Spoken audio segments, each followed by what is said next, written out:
Deuxième animé qui a pour titre Avec toi, notre amour survivra. Voilà de quoi est fait le titre. Le speech, on va suivre qui? On va suivre quoi même?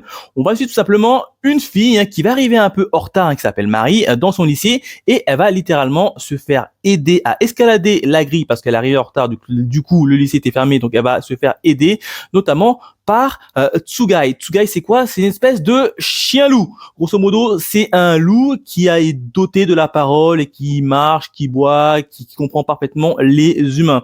Et dans l'anime en question, si vous préférez, les chiens-loups un peu comme lui sont un peu mis de côté à l'écart du monde parce qu'ils sont un peu trop différents. Donc eux, on les voit comme franchement des espèces de monstres, en grosso modo. Et là, il va y avoir une histoire de romance entre Tsunugai et évidemment Marie. Sauf que le problème, pourquoi j'ai tout simplement drop cette série? Parce que la série était très très très bizarre. Alors déjà, le premier épisode, c'était très cool, très sympa, petite histoire de romance entre Tsugai et Marie. Moi, tu dis c'est cool, c'est sympa. Premier épisode, à la fin de l'épisode, scène de V.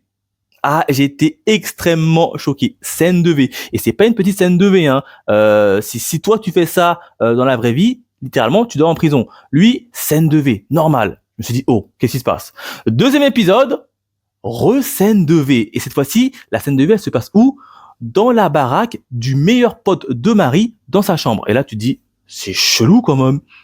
2 épisodes, on a déjà 2 scènes de V. 3e épisode, je me suis dit, ça va peut-être se calmer. Ça s'est calmé, il n'y a pas eu grand-chose. 4e épisode, scène de V. Et là, tu te dis, dis donc, l'animé, ça va être que ça. A tellement l'impression que, évidemment, ça va avoir tendance à un peu banaliser les scènes de V, à tel point que, au fur et à mesure que Marie littéralement se faisait V, parce qu'elle faisait littéralement V, elle va commencer à tomber amoureux de Tsunugai, qui est un peu la personne qui l'avait à chaque fois. Donc c'était un peu chelou, un peu bizarre, d'autant plus que l'animé partait plutôt bien, puisqu'on avait franchement des bons thèmes abordés, notamment la brimade, le regard des autres, les différences. Donc c'était assez sympa, assez cool. Mais dans cette série, il y a beaucoup trop de scènes de V.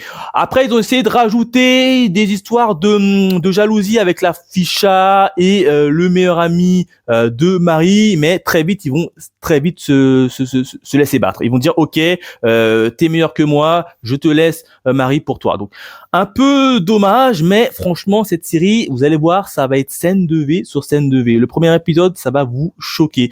Et au fur et à mesure, comme je vous l'ai dit, tout ça va se banaliser du fait de Marie qui va littéralement accepter le fait qu'elle se fasse V.